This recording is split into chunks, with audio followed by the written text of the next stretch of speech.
for ruining burgers like that on the grill. All right, I'm just gonna say it. He deserved to die. Crimes against burgers.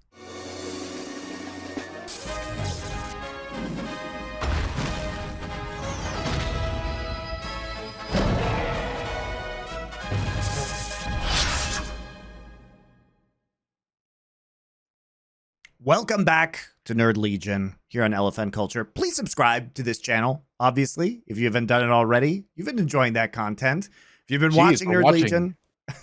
We're watching Madam Web for you. That's gotta earn at least one click, please. You have no excuse anymore if you're listening to this. If you haven't subscribed, then what are you doing to us? You're just cruel. Like the video so you can teach your algorithm to feed you more Madam Web content, which I'm sure is what you definitely want. Of course. It's what we all want. Yeah. Mm-hmm. So we did take a break from some of our other shows in order to suffer through Madam Web. And DoA, this week, we are going to be debuting our new segments on Nerd Legion. Ooh. It's a work in progress, but we've got a lot of hope for it. Certainly, it will be a better debut than Madam Web in theaters. but we'll give it a shot. Before we get into our segments, I do have to start with some quotes of people, a person who was in this movie, Emma Roberts, who has said that, this is a quote, "If it wasn't for internet culture and everything being made into a joke, I think the reception would have been different." And that's what bums me out about a lot of stuff, even stuff that I've done, is that people just make a joke out of everything now.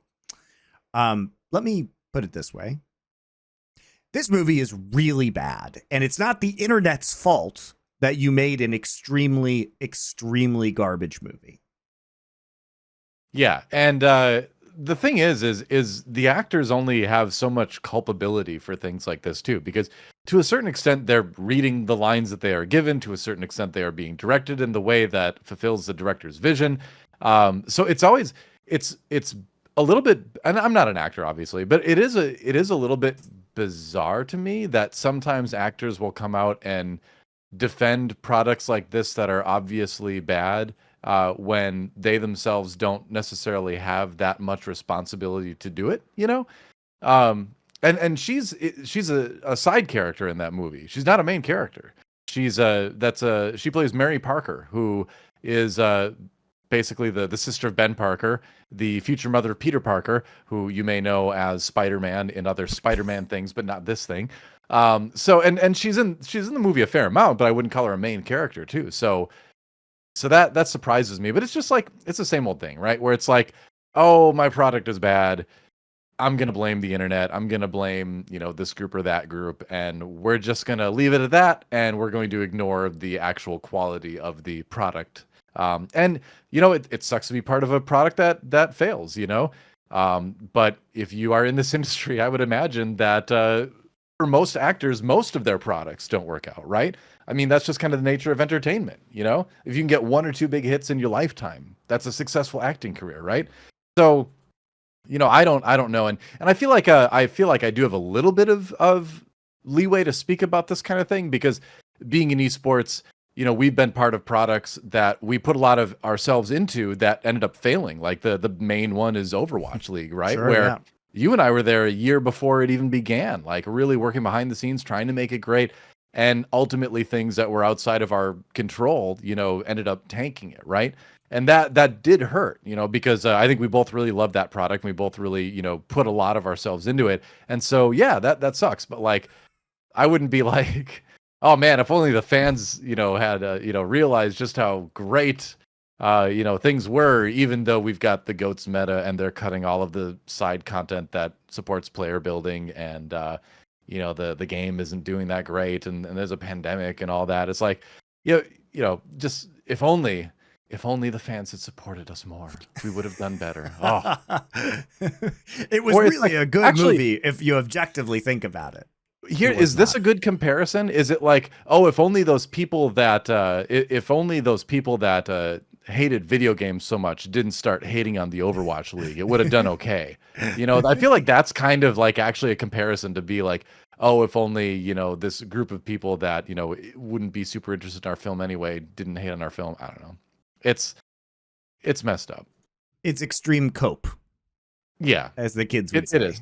And the thing is with Madam Web, it sounds like there was a lot of things going on around this movie that kind of tanked it as well. So there, the director was S.J. Clarkson. She directed a lot of television before this. This was her first big budget film directorial debut, as far as I understand it. And looking back through her directing history, it seems like she'll come on and do like 1 or 2 episodes of a series. So it hasn't really, from what I saw, aside from like back in 2001 to 2004, a series called Doctors, which I have not seen. It seems like just 1 or 2 episodes here and there of a lot of different things. And some of the things are superhero related. There's 2 episodes of Jessica Jones in there. There's I saw another one somewhere. I think Heroes was in there. The directed an episode of House, which is not a superhero show, but House is a hero to me. But the point is that it's a surprising choice, and on reading up on this movie, I think a lot of people had that opinion too. It was a surprising choice for directing. It's shocking to give a first-time feature film director $100 million budget. That is crazy.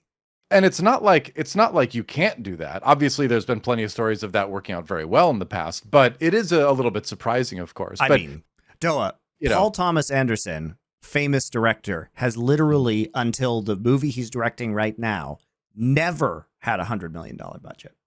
It's because he hasn't done a big budget superhero film. He's got to do more of those, I'm just saying, proven directors, don't have budgets this big. Alternatively, you've got directors like Peter Jackson, who a lot of people were shocked that he was being allowed to direct the Lord of the Rings trilogy, and then absolutely crushed it. So, true. There are examples of this kind of stuff, right? Obviously, this one didn't go too well, and there's a lot of rumors. And I will say rumor because I don't know how factual any of this is. But in my reading about this film, there were things like the villain was originally supposed to be going after unborn Peter Parker, because he knew that Peter Parker as Spider-Man would take him out in the future. And so then our main characters were basically supposed to be protecting Peter Parker. Obviously, that was changed along the way. And that supposedly is the reason why when you watch the villain speak, the dialogue never, and I mean never, matches the way his mouth is moving. And a lot of dialogue is delivered with his back turned. Yeah, exactly. It's all ADR, which means it was all recorded, after the fact. So you have no idea of the torment and torture of dying over and over again. I can't escape it. I will find them and kill them first. There are many substantial rumors that the villain and essentially the entire plot around the villain was changed massively, which required all this re-recording, which required all this weird, choice of shots and things like that. And I don't know why, but ultimately that added to a lot of it. So there's a lot of weird stuff going on around this film. You had the trailer come out, and of course the trailer was like famously bad. There was the famous line in the that guy, the villain, was in the Amazon with my mom when she was researching spiders right before she died, and a beautiful line, but unfortunately one that's also easy to mock, and that along with everything else in that trailer was also fairly easy to mock as well, and so it didn't get off on the right foot. I read too that they were able to watch their ticket sales go down in real time as people got refunds to the advance tickets they had bought as the reviews were coming in for this film. So, Amazing. That apparently had a large impact on it. The trailer had a large impact on it. This film went from theater to streaming services in a month, which is pretty quick. And, I will say, here's what I'll say, though, to start things off with. I thoroughly enjoyed watching Madam Web. And here's why. I didn't enjoy it. Oh, okay. Okay, go ahead. Let's start we'll start this with our new segment. Okay. Called Say Something Nice. Oh, okay. Sure. Where we're going to say a lot of mean, true things about this. But DoA will provide some optimism for you here with our first segment, Say Something Nice. So say something nice, DoA.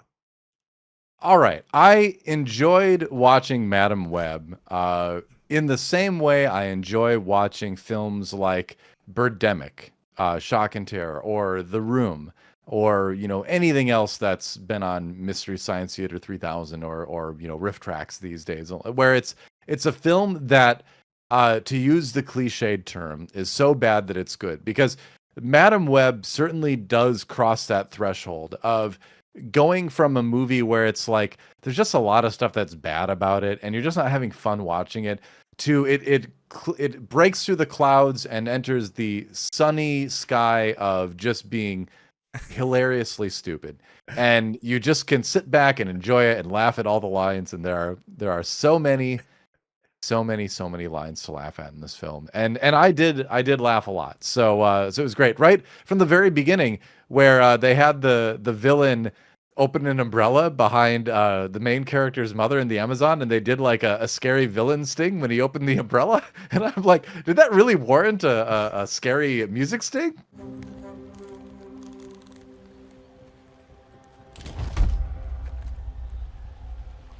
But they're like, they're trying to subtly say, "Ooh, here's our villain. He's a threatening guy." So it's like, ta-da, umbrella. And I was like, wow, it's hardcore, right? The sound guy had fun with that.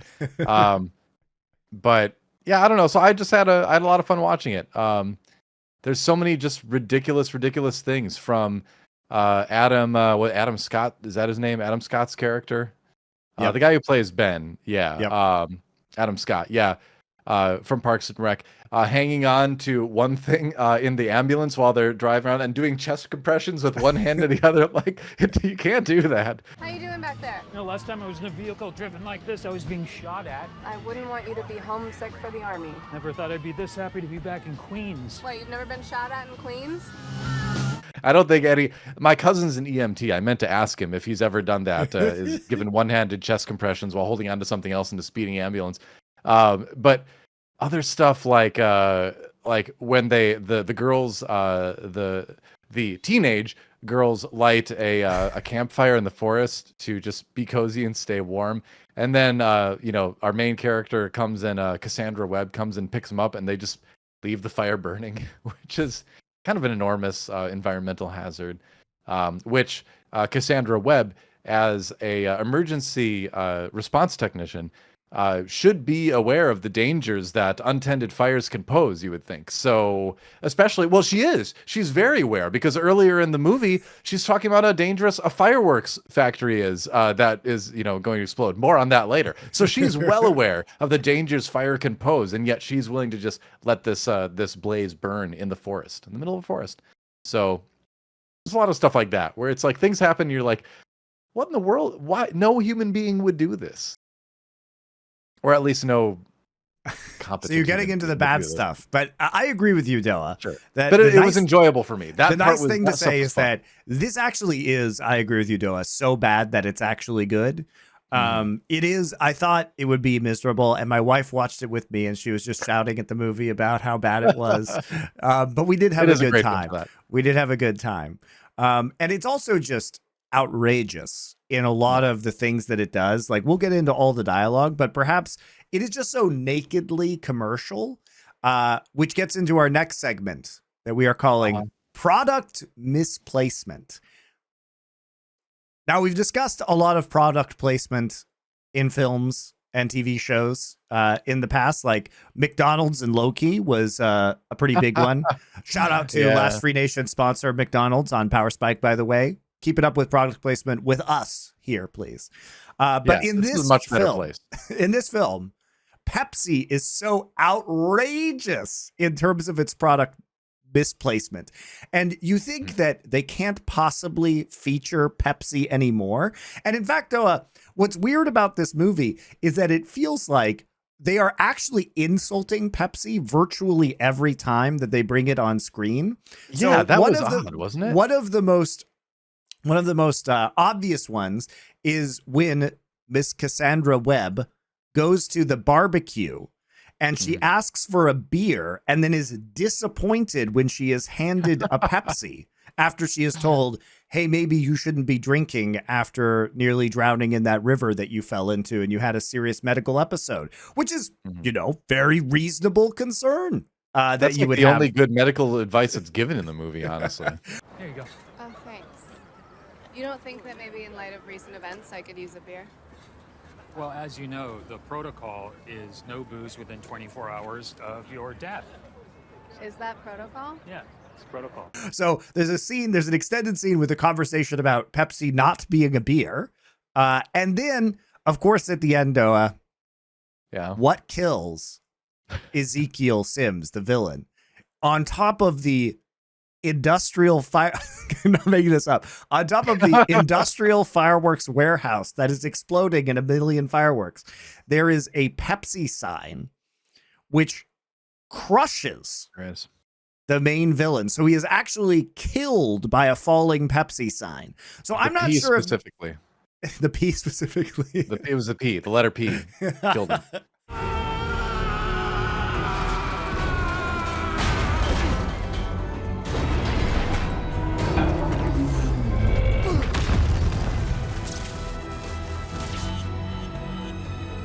So I'm not sure why these things, which feel negative, are supposed to make me want Pepsi, but there they are.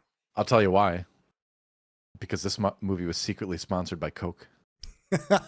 Coca-Cola. That would be next level, actually. They're like, we'll pay you to just portray our competitor in a bad way throughout the movie. Definitely not beer. I think that's what happened there. I'm pretty convinced. But it was to the extent that when that happened in the end, when the villain was crushed by the Pepsi sign, spoiler alert, my note in my notes for this was Deus Ex Pepsi. That in the end, the sponsor of the film played the villain, which is, you can't get more product placement than that. When your heroes don't even kill the villain, the sponsor, the product placement kills the villain, which, why I struggle to understand the villain's motivation to begin with. If we're moving on, should we move on? Sure. So first of all, the movie opens with someone looking confusedly at a web, and that to me is this film in a nutshell. There are webs and confusion, and that is the entire thing. And the biggest part is the villain, right? And we talked about how there might have been rewrites with the villain and all that, so I think this probably does contribute, to be fair. But why does he want to kill these people? Because in the future they apparently kill him. But like, if he wasn't trying to kill them, would they ever, find their powers and try to kill him? So, in that sense, I think maybe it'd be a better idea to just stay away from these people and just like try to avoid them, rather than tip them off that you exist. Try to hide as best as you possibly can. He clearly has access to unlimited money and technology. He can track anyone, so you'd assume he can stay hidden just as well, right? So that's my initial question of this is like, I think he's going about it the wrong way. I'm no supervillain, but if I were, I would probably approach it that way, where I'd be like, all right, I'm just staying away from those people, Why not? Instead of obsessively going after them to the point where you get yourself killed by a Pepsi sign. And why is he dressed like Spider-Man? Like at all? Why is that the costume choice in a world where Spider-Man is just being born? Yeah. Yeah, exactly. It's because he was inspired by Los Arañas. Las Spider Arañas. people. Las Arañas. The spider people. All right. Well, let's get into our next segment, which is going to be the bulk of this show. Okay. We did this one a little bit already, if you guys watched our Dune 1984 David Lynch Dune review. Yeah. But we're calling this one Crimes Against Art. Now, this movie basically is only a crime against art, Doa. But we can start. We can start with what you just mentioned. I have a huge list, which is Las Arañas, the spider people who have their magical birthing pool in the Peruvian Amazon jungle, which our heroine, Cassandra Web, is born. And in this sequence, they are wearing crazy spider clothes and they have crazy spider powers. But later on, Doa, the guy who helped her mom give birth just looks like a normal dude and is talking to, and like they lost all of their, I don't know, Las Arañas culture. I don't really know what's going on because he's not wearing the traditional garb of the Las Arañas people anymore. And he takes her back to the birthing pool and chucks her into it. She gains her memory and her powers somehow. I don't know. The whole thing is just so forced, right? Yeah, of course. It's funny because I'm reminded, I mentioned MST3K earlier, Mystery Science Theater 3000. I'm reminded of a movie that shares a lot of similarities with this one, called The Puma Man, which that one is also about a person from the United States gaining the mythological powers of a South American culture. But this one is, I'll just read you the first paragraph of the plot from Wikipedia here. Thousands of years ago, aliens visited the Earth and became gods to the Aztecs. The aliens, not Las Arañas, the Aztecs in this case. The aliens fathered the Puma Man, a man god with supernatural powers who would guard the people of Earth. The original Puma Man was also entrusted with a gold mask with the ability to control people's minds. That's stolen by the villain, which sets off the whole plot of the Puma Man film. But again, you have essentially a person not from that culture, we shall say, that obtains the mythological powers of that culture and becomes the hero. Coincidentally, South America, coincidentally, animal related, puma versus spider. Why wouldn't Aliens if it were was not Aztec? involved. Why wouldn't they pick jaguar instead of puma? Puma's a very weird choice. Who knows? Who knows? But the Puma Man is just easier. It just rolls off the tongue better than the Jaguar Man, I guess. The Jaguar Man just sounds like a guy who drives a nice car and is like overly proud about it. Also known as midlife crisis man. But this sounds more like Puma Man sounds more like a superhero. So I get it. And it was released in 1980 in Italy. So anyway. But I do see some resemblances, right? But I feel like the Puma Man's story is more believable. I'm more ready to believe aliens came to Earth and gave the Aztecs the ability to create a superhuman person to guard them than I believe this sparkly metallic pink CG spider exists that enables this people who somehow the world doesn't know about. You'd think people would notice Las Arañas jumping around the trees and stuff like, the Amazon's big, but it's not that big, right? So that's why I feel like the Puma Man is more believable. especially DoA, Honestly. when they apparently have completely acclimatized to modern civilization in 30 Apparently. years when she goes Yeah. back and is given the secrets by the pool man to Las Arañas. Cool, man. The birthing pool man. Yeah. In the Puma Man, there's also someone from the culture who comes in and instructs the hero about his powers. There's a giant dude named Vidinho in the Puma Man. Beautiful. In this case, we have Santiago. Yeah. So the next crime against art is the character of Cassandra Web, whose powers are never actually explained besides the fact that she has some sort of premonition ability where she can see into the future and then be in multiple places at the same time, I guess. But it's never really clear explicitly what the limitations of these powers are. And on top of that, DoA, they gave her the horrific name Cassandra Web. So obviously Web is extremely stupid. And Cassandra, if you guys didn't know, Cassandra, if you guys don't know, in Greek mythology, is a Trojan priestess who has the power of prophecy, but she is cursed by Apollo that nobody ever believes it. But that's not the case here because she can just see the future and everybody just believes her. Right? Yeah. So it doesn't even make sense as like a mythological, she is a prophet, I guess, in a limited sense. But why is her... it's a terrible reference. And then why is her power never actually explained in this movie? Do you even understand what she can and can't do? Because at the end, it's like, oh, she went into the birthing pool and she was told, oh, now you can be in multiple places at the same time and also minorly see the future. But how does it work? Who knows? Yeah. I would say one of my, maybe this isn't a crime against art. Is the dialogue, can that be a crime against art? I suppose. Yes, absolutely. Okay, so let's just get into it. Let's get into all of the lines, and a lot of the lines seem to come from the perspective of I'm going to just tell you my thoughts so that we can avoid having more shots in the scene where things happen. I think that's a big motivator here. At the same time, I think a lot of the dialogue is just a wonderful view into the mind of the writers and the characters when Cassandra Webb is going through her mother's stuff and she just bitterly states, I hope the spiders were worth it, Mom.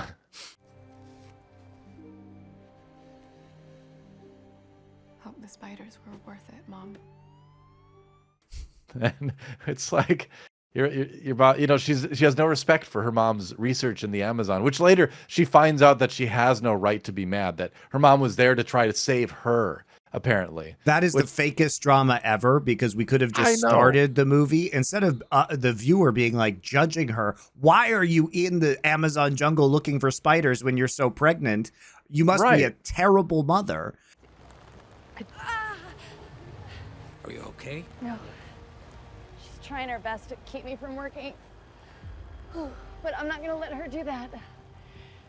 And then later on, it's like, oh, she was trying to find a cure for her sick baby. But well, we could have just started with that. We could have just started with that.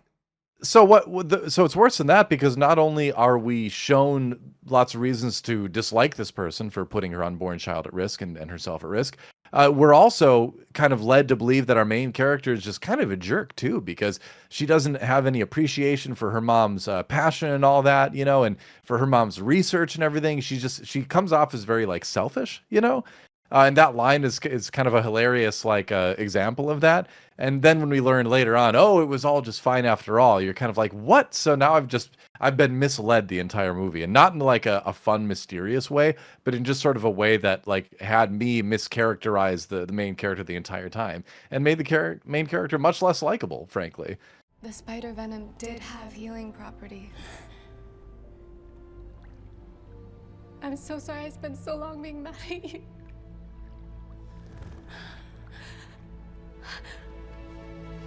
So yeah, it's bad. Another line that stands out to me is when they're talking about medical things, and the person suggests that they run some bloods. Like, I don't think that's a term that's used in the medical sphere. I've heard, blood tests is usually probably a little bit more commonly used, or blood work, or just workup or something like that. But run some bloods. That's a new one. If you still have concerns, I can run some bloods or refer you to psych. But I'm sure everything will be back to normal before you know it. Everything that happens medically related in this show, I really get the distinct impression they just didn't hire anyone that had any expertise in this field, and they just kind of like made assumptions. The writers of this movie are literally the same writers who did Morbius. I don't understand why they got a second shot. Because it's Morbid Time became such a famous famous line, right? That was definitely said in the movie, that don't believe other people that say it was just invented as an internet joke. Oh no. I love the part in the film where he looks straight at the camera and licks his lips and says it's Morbid Time. It's the best part. Time to die. No, it's Morbid Time. Oh shit! I like the part where the pigeon runs into her window, and she's like, I can't change the future, and opens the window, and the pigeon just flies through it randomly. And she just looks at the pigeon and says, I guess you didn't die after all.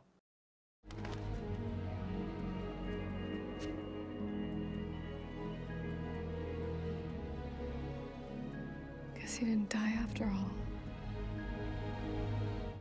Which seems like a strange thing to say. In that particular case, it's like, huh? Hey, I was expecting that pigeon to still die. You just opened the window. You just completely changed the thing that directly led to the pigeon's death moments before, and this is your response. Also, there's a pigeon in your apartment. That's going to be very inconvenient and possibly very messy too. I'd be a little bit more upset, but you do you.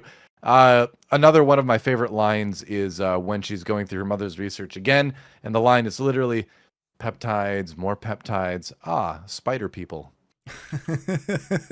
which is just a hilarious line. I don't know. Peptides, more peptides. Where is it? Spider people. Las arañas.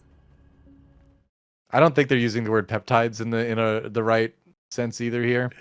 But the ultimate line, though, the ultimate example of all this is the one that's repeated a few times, and it is, it is a cheap budget bin AI dialogue take on the famous line from the old Spider-Man films, In this case, they've decided that it should go, when you take on the responsibility, great power will come. You are the only one who can change the future. And when you take on the responsibility, great power will come. Instead of course, with great power comes great responsibility, which that line makes sense. With great power comes great responsibility. Yeah, if you're it's an saddled with a lot of iconic power, line of course. in superhero film history. Right, because it reminds you of the burden that these heroes face when they're given these powers, right?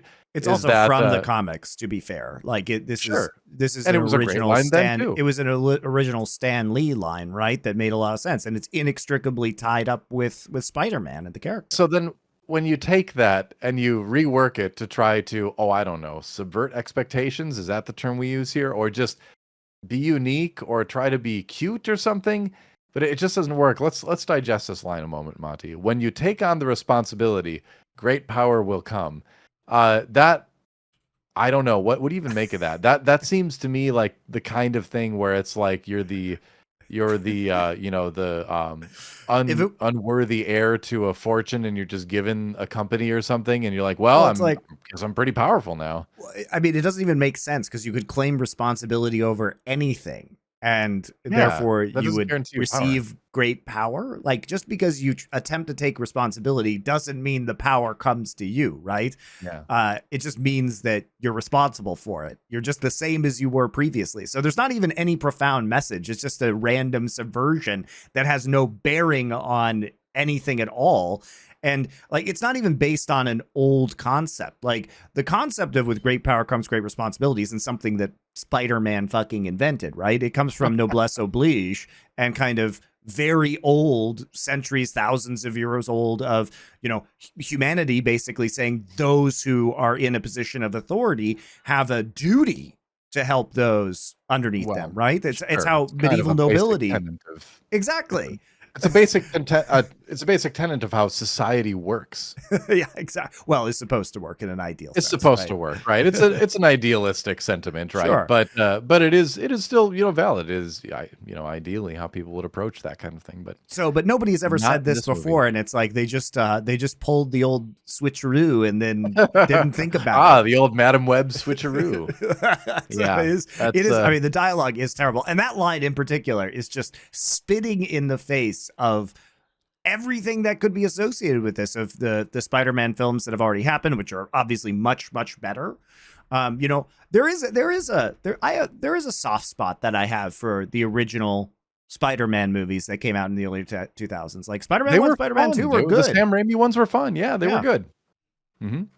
So my suggestion is, if you are planning to do a callback to a different film, don't do one to a film that's much better than your film. Don't remind people that they're watching Madam Web when they could have been watching one of the old Sam Raimi Spider-Man films. Because that'll just make them feel bad. We're not done with Crimes Against Art, though. We have to talk about Tahar Rahim and his performance as Ezekiel, which is just, again, probably hurt by rewrites and the fact that I don't know.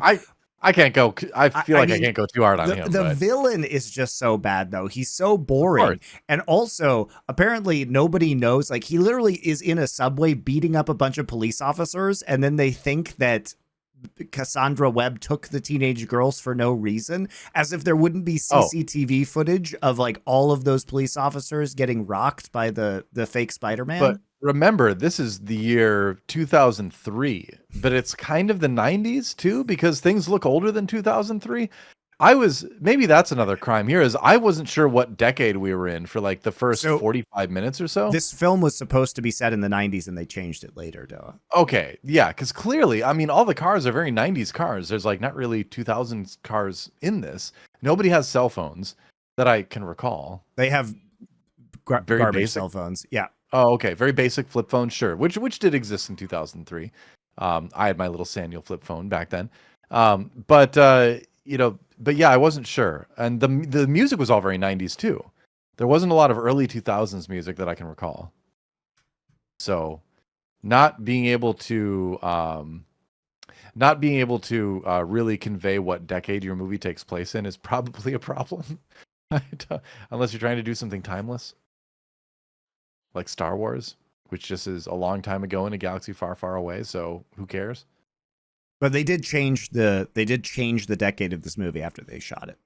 Okay, that's another thing. So yeah, so I mean, with Tahir Rahim, I mean, it almost sounds like too he recorded his dialogue like in different places at different times too, because it's not like good ADR. It stands out a lot compared to, like, because a lot of times in movies you won't even notice, right? You won't even notice that the lines that are being said by the characters aren't the sounds that were made by those human beings when that scene was shot, right? It was re-recorded later on. Most of the time, good ADR you don't even notice, right? This time you notice it every time, and not just because his mouth doesn't match the words, but because it just sounds so out of place, right? It sounds like someone's playing a recording of a line rather than that Yes. character saying it. The sound mixing is really bad too on the dialogue. Right. So I don't know where he recorded that, but that it must have been done in a way that made it more difficult to make it fit or something like that. Who knows? But like you say, his motivations aren't even really clear because he just wants to kill the teen girl squad. And if by ignoring them, presumably he would just get away with it, because it's only by inserting himself into these situations that they realize that he killed her mom, Cassandra Webb's mom. Yep, exactly. Like I said, he could have just kept to himself the entire time and no one would have ever been the wiser, Huh? Those girls could not exist. They will try to destroy me, as I will you if you don't find them. She can't hide them forever. So here's another thing that I have questions about, DoA. So just even about the function of this character, and I know this character is in the comics too, but I don't know anything about Madam Web. So in Spider-Man, he has the powers of a spider, right? He can like shoot stick webs to walls. Well, I mean, sometimes he has like he can shoot webs either via his invention or via his actual superpowers, right? Yeah, depends on if it's a comic verse or the Sam Raimi verse or the MCU verse. Or, but I mean, he has like spider-like powers and the spider sense and everything like that. Mm-hmm. What about spiders? Are spiders like? Do they have premonitions? Are they prophets? Can they be in multiple places at the same time? I don't understand what her powers have to do with being a spider. Yeah, because she doesn't. It's weird because she doesn't get any of the other powers that the Las Arañas seem to have. She doesn't get any of the physical dexterity or anything. Clearly, yeah, they literally say that. They literally say she can't. He literally tells her you can't do the other stuff, and it's like, why not? I guess the spiders give you different powers depending on who you are. It's kind of like what were those? Not the Immortals, the one Marvel group where it's like you never know what power you're going to end up getting. Well, there's a whole bunch of things like that in science fiction where you don't know what power you're going to. One Piece, you eat a devil fruit, you don't know what power you're going to be getting. Yeah, so it's like that, I guess, with the spiders. You don't, life is like a box of spiders. You don't know what power you're going to get. So other crimes against art, Noah. The hacking, all of the hacking. So can we discuss how the hacking even takes place? So Ezekiel Sims, the villain, goes to the opera and seduces an NSA agent, because that's where you rock up to the opera in order to seduce your target. I blocked this scene out of my mind, apparently. I'm just now remembering this. And then he's like in bed with the woman he seduces, and then they struggle because he needs her like NSA access card and he kills her. Nobody ever questions this. And then we have a classic 90s hacking of I'm in, where his hacker lady that he hires, nobody bothers to check where this NSA agent is for like weeks afterwards, and they're just accessing all of the data and it's just so easy to find them whenever they go in public. Like, we have all the CCTVs, boop, boop, boop, boop, boop, boop, boop. But by the way, you said it was like supposed to be in the early 2000s. Well, they have all the CCTVs and modern facial recognition software, and yet they can't figure out that it was a Spider-Man who attacked all the police in the subway and not the Cassandra Web who quote abducted them, unquote. I guess he is, the Black Widow is a very dangerous spider. Maybe he is like the Black Widower. But the hacking stuff is just so cringe because it's just used as a Deus Ex Machina for the entire movie. I don't understand that whole character to begin with. Amaria is her name in the movie. I don't understand. Like, she just comes out of nowhere. It's like she's suddenly just there with her giant PC setup in his apartment. It is like bedroom actually, and she's just there hacking away, and she's there for the rest of the movie. She just shows up and she is there, and she is his hacker, and we don't know anything more about her than that. There is no other iota of character development around this person who just shows up, and that's, you can't do that. Like, who is this person who'd be willingly helping this megalomaniac, this villain, right? That we're led to believe is this horrible guy. Is she being paid really well? Do they have some sort of previous relationship? Does she just stay in his apartment all the time, every day? Yep. It seems like it. Is she like his captive or something like that? Like, who is this person? Where did she come from? And why is she there? That's the kind of thing. That's the kind of information that we as the audience are not. We're not allowed to get in this film. Also, like, why is he going to the opera info. to seduce an NSA agent? The opera's a very romantic location. It's where the NSA hangs out. Well, he's kind of a creep when he does it too. He's like, here's a program. Hey, take it away. Isn't that cute of me to do that? And I'm like, I don't know. This doesn't seem like a great way to, entice people to want to be closer to you. But, So another crime against art, DoA, is the teenage relationships in this film. Oh. Because all of the, I was like, because you have to remember, we haven't even got into this. We've been talking about Ezekiel Sims and Cassandra Webb, but really the meat of this movie, DoA, is the three teenage girls and their foster parent relationship with Cassandra Webb that is supposed to make us feel things, because Cassandra Webb is herself the product. She's an orphan, right? And she grew up in the foster system. And of course, the three teenage I hope the spiders were worth it, Mom. Of course, the three teenage girls that she is trying to save from Ezekiel Sims because of her premonition abilities, as they all convened in Grand Central Station in New York. All of them are just, some of them, they're from rich families, but their parents are like living in China for whatever reason. Some of them are like actual orphans. So yeah, you get the grab bag of New York City latchkey kids who are uniting under their new fake mom, Cassandra Webb, and their super terrible relationship and dialogue. It's kind of like an alternate X-Men. We just watched X-Men 97. I feel like we've sort of seen like the X-Men but it's like the Spider Women group instead, where like Cassandra Webb, she's even in like a wheelchair at the end. And she's basically like Professor X, and she has her team now. And it's clearly supposed to be something that leads to sequels, but we're not getting those. Thank God. They're not going to be made. But yeah, I do agree. It's all very strange, and they've chosen actors who all definitely look like they have graduated high school a while ago. It's like sitcom level of high schooler, quote unquote. It's like the Power Rangers were in high school, right? Weren't they supposed to be in high school? Yeah, I think they were. They were clearly not high schoolers. It's the same kind of thing here, So you've got that going. It adds a whole very sitcom sort of feel to it.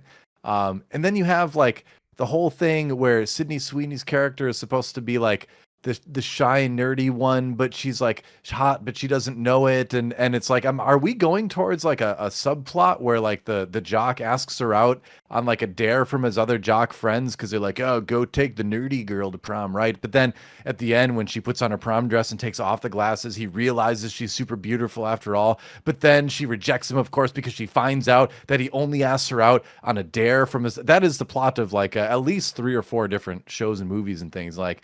And her character made me wonder if that's the direction we were going, because that's basically kind of how they set her character up, And so we've got all these little, I would say, sitcom-y subplots and characterizations within this film that feel very strange and out of place. And then they do things just like light fires in the forest and then just leave them too. Well, also, I mean, look, I know they're supposed to be teenagers and are not listening, but they were almost killed by a super powerful person. And I'm pretty sure that even if they were teenagers, they would be scared and sit in that forest for 3 hours. And what they wouldn't be doing, DoA, is walking to a diner and then dancing on tables like strippers. I know. What is that? We have to go. I'm so sorry. I was like, they're dancing on the table. I mean, okay. It's like Coyote Ugly in this fucking like upstate New York diner.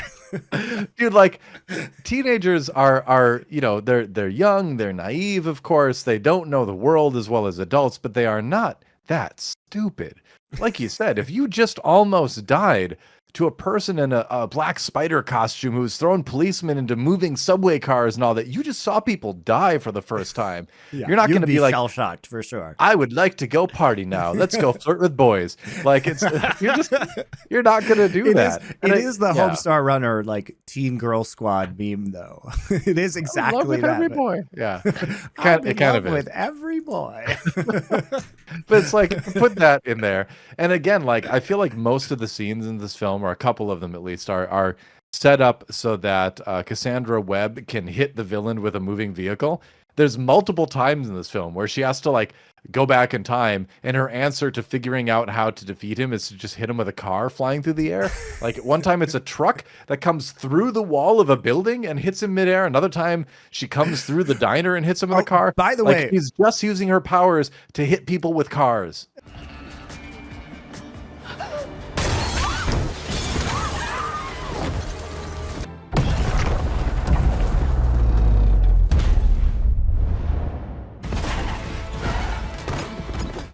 This is a minor quibble compared to everything else in the film, DoA, but one thing that was really hilarious was that, do you remember how she steals the New York taxi cab, right?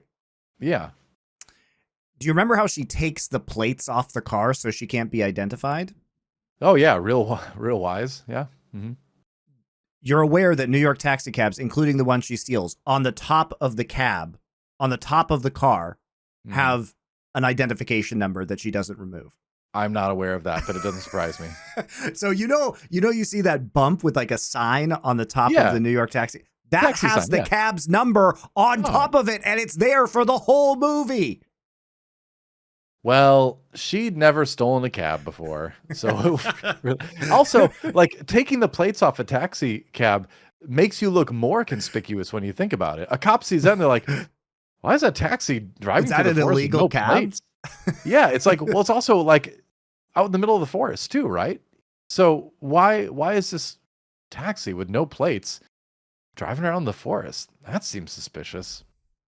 Who knows? Hey, did you hear about that missing NSA agent? Yeah, I'm not interested in that either. No. So we continue with the crimes against art. Another crime against art was the entire fireworks foreshadowing / end of the movie. So remember that in the beginning of the movie, she as a paramedic, Cassandra Webb as a paramedic, goes to the site of the emergency, and they're like, be careful, there are industrial fireworks in there. Now, I'm not sure what the difference between regular fireworks and industrial fireworks are, but industrial fireworks sounds very serious. Industrial fireworks. Hey, I need to get my guys in there. No, it sounds safe. The structure sounds stable. Hey, the people are trapped. We need to treat them before we move them. The place is packed with explosives. Industrial grade fireworks. And by the end of the movie, she remembers this and thinks that the best way to kill the Spider-Man is she's tried to run him down with the car a million times. That didn't work. So the best way to kill him is to go into the industrial fireworks warehouse and then light all the industrial fireworks on fire. But the foreshadowing of that, obviously, like out of all the things you could do, it feels like that is the one not only that probably won't work, but also is most likely to hurt you. Yeah. It's because there wasn't a big enough vacuum cleaner around. That's why, you know, or they didn't have or they didn't have a big jar to trap him in and then just let him run out of air over a day or two, you know, like all the typical ways to dispose of spiders. By the way, in my house, we catch spiders and let them go. We are friends of Las Arañas here. Of course. And spiders. And we take good care of them. Yeah. And I haven't been bitten by one. but if one does, I hope it gives me powers. But not Cassandra Webb's powers. Give me the real spider powers. Give me the real spider powers. But yeah, I think the whole like setup with the fireworks where they foreshadow it earlier in the movie and then bring it back is such just an why is this the epic end of this movie? The fireworks warehouse that teenage girls light on fire. I mean, he just, for a guy who can also apparently see the future in a limited sense, he sure gets hit with a lot of fireworks and has a sign crush him. You kind of feel like you've put him in a situation where he would excel, in that if he truly can get glimpses of the future, wouldn't he be able to avoid a lot of that stuff? But I guess the idea is that he's got some of the other powers, so that side of his spider powers aren't as developed. I'm analyzing this too much probably, but you would just think that you could find a better way, you know? Who knows? All right. My final one that I have is a minor complaint, but it is just hilarious. So when he is chasing them and they're riding in the ambulance and they use the defibrillator to electrocute the ceiling and that electrocutes him off the top of the ambulance. Ready? Yep. Wait. Now.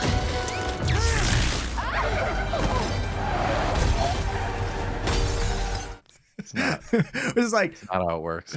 It's not only not how it works because the ambulance isn't grounded because it has rubber tires, right? It's why you can get hit by lightning in a car and it doesn't do anything. But also, if a defibrillator was strong enough to like zap him, explode him off the roof, imagine what that would do to a person. I know. Well, here's the thing that gets me is that they say charge the AED. And for those of you who aren't aware, AEDs are automatic electronic defibrillators, electric defibrillators. And the whole purpose of them is that they are automatic. These are usually the things where you'll see them in first aid kits around office buildings, things like that. It'll say AED on them. And I've been trained in the use of them because I was trained in first aid for various things over the years. And so the idea is that you have this self-contained thing that's good for like a couple shocks where you can hook it up to them. You just basically hit a button, it analyzes the patient, and then it shocks them. So you don't charge it at all. It's not like the old school things where you put the paddles together and you're like, here we go, Pikachu. You know, you're just you literally just like put the sticky tabs on the person and then hit the button and it does the rest of it for you, basically. You know, it tells you to step away, in fact. So the idea that they say AED specifically, it makes it extra ridiculous because I don't even know. I would imagine they probably carry one or two of those in a ambulance, but I would imagine they probably have something a little bit more, industrial and robust than an AED as the main use thing in the ambulance too. So again, it just goes back to like, I don't think they know anything about any of this. You think if you were writing a movie about paramedics that you would learn some things about paramedics? Yeah, but it's not really a movie about paramedics, Monty. It's a movie about people. It's a movie about generations. Well, see, if you were spiders, if you were making a movie about spiders, you would think you would learn something about spider abilities and then apply them to the movie. Or you could just make a CGI spider and not have a single real spider in the entire film. Ooh, you could also do that. Yeah. So do you have any more crimes against art besides this entire movie? Because we've been through, this episode is mostly going to be this segment, but these are just things that I noticed. I don't, but there's other stuff like the cheesy dialogue when they go to the barbecue and the guys are talking about like, oh, don't let him squeeze the burgers. You know how he always does that, squeezing Juka. And it was like, yeah. You're such a funny guy. Are you pressing the burgers? I'm releasing the fat. That's called flavor, man. Plus, it's like really flammable. He squeezes those That burgers. guy. Don't let him do that. That Don't guy, let him die. He's gonna die burger soon. squeezer. Yeah, he was days away from retirement. It was one of those situations. O'Neill, come on. But it's just down to even that, where it's like the cheesy, unfunny dialogue. It's like human beings don't actually talk this way. It's just we're supposed to believe this is like some inside joke that he's like known for pressing the burgers too much and stuff, and like this is a thing that has perpetually resulted in bad burgers, and yet he still does it. No person would ever do that. They do it once and they'd be like, oh, those burgers were really bad, I better not do that in the future. And yet O'Neill, he deserved to die for ruining burgers like that on the grill. All right, I'm just gonna say it. He deserved to die. Crimes against burgers. Crimes against burgers, even worse than crimes against art. But ridiculous things just happen nonstop in this film. Like where they're all there to visit Cassandra Web at the end of the film, the three teens, and the nurse comes in and says, "Are you all immediate family?" With the obvious, "I know you're not all immediate family," and they're like, "Yeah," and she's like, "Oh, okay then," and she just turns and walks away. It's like, no evidence required. I don't think a nurse would do that. I think you'd be a little bit more suspicious, a little bit more concerned with the security of your hospital, where a bunch of very vulnerable people are. But no, take their word. Especially because they're minors. She's like, "Yeah, this is fine." Are you all immediate family? Yes. They're all mine.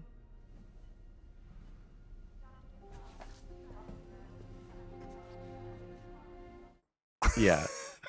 She could tell they weren't. It's okay. She has some so in the end of the film, Cassandra Webb is in a wheelchair, has some ridiculous sunglasses. She's apparently blind now, but yet has come into full power of her future seeing, and now she's basically the Oracle from the Matrix, where it's like, don't worry about the vase, and then the vase gets, they're like, "What vase?" And then you bump into it and you're like, "Oh, they saw the future.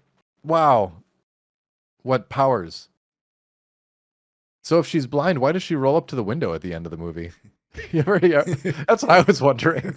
I was like, if you can't see anything, what, she like turns and she rolls up to the big picture window, and I'm like, blinded by fireworks, real tragedy. Yeah, I guess. And well, those were industrial fireworks, Yeah. But it helped unlock her own powers. But then she's like, "Come to me, my X-Men," and then the movie ends. But well, I've got a segment to talk about. All right, let's do it. With this one. This is another new segment that we're going to be workshopping here called Crossover, which is where, sometimes you see a film and you're like, you have a realization that these films happen in the same universe or multiverse per se as other IPs. And now I know it's easy to draw those conclusions with superhero films, especially films in the Marvelverse. But this one's a little bit different because the crossover isn't really just with Marvel properties. But if you really think about it, this movie, Madam Web, takes place in the same world as Parks and Recreation. That's right. The situation comedy from the early 2000s, I believe, about Pawnee, is it Indiana? I think Indiana, right? And their Parks and Recreation department. The big tell there is that Ben Parker is also known as Ben in Parks and Recreation. He's got the same name, looks exactly the same. I can only assume that things with Ben and Leslie Knope didn't go well. His board game empire collapsed, and he ended up moving to New York and becoming a paramedic, and then changed his name to Parker. That's my assumption. In this, after Parker Brothers, the board game company, of course. Oh, exactly. Yes, exactly. Yeah. Thanks for riffing on this with me. Yeah, same one, same Ben. But it doesn't stop there. Oh no, it goes much, much farther. In fact, in this universe, in Parks and Rec, there is also an alternate universe, an alternate multiverse. Peter Quill. There's an alternate Star-Lord in Andy Dwyer, who plays, in this universe, his mother lives. He becomes kind of a schlub. He becomes kind of a loser and ends up working at the Parks Department. And that's why he didn't have that motivating situation of losing his mother and then being abducted to space. And this one, he just became a townie, right? His name is Andy Dwyer. But no, it doesn't stop there either. In fact, another Pawnee native who handles political campaigns, Jennifer Barkley, is also known as Agatha Harkness in the Marvelverse as well, who has a new show coming, Agatha All Along. Soon she was in WandaVision, a very powerful witch. And not only that, a member of her coven is even in the Parks and Rec department, April Ludgate, who is also a witch in Agatha's coven. So we even have a witch synergy going on in here. The multiverses don't stop there, though, of course, because Garth Blunden, I believe is his name. I have it written down here. I had to double check because I couldn't remember all the names of the characters in this. Pawnee native, known for his very long filibuster and monologue about things like The Mandalorian and Boba Fett and stuff like that, is also one of 4 Agent Koenigs in Marvel's Agents of S.H.I.E.L.D. That's right. So Also, his alternate self is one of 4 quadruplets who are in S.H.I.E.L.D., one of the top confidants of Nick Fury and later Agent Coulson. And last but not least, Bobby Newport, heir to the Sweetums candy fortune in another multiverse, is known as Ant-Man. That's right. We even have Paul Rudd in there as well. That's impressive. So when you look at it, I'm convinced that Pawnee, Indiana of Parks and Recreation is in the Madam Web universe of the Marvel universe. There's so many alternate versions of people here. It's incontestable. It's incontestable. It's just another. It's from Loki, right? It's just another version of. It's another universe within Loki. I look. I'm buying it, man. Exactly. I love it. Yeah, exactly. There's even. I think there's probably more if you look. I don't know. I haven't looked at every single person who was ever on Parks and Rec, but there's probably more. That's great. Oh wait, wasn't Ben Schwartz in MODOK? That I never watched that. I never watched that show, but I think I recall hearing that he was in that. But so okay, maybe there's another one. Who knows? That's more of a voice thing, but there that might be even another one. My point is that Parks and Rec is in the Marvel Cinematic Universe.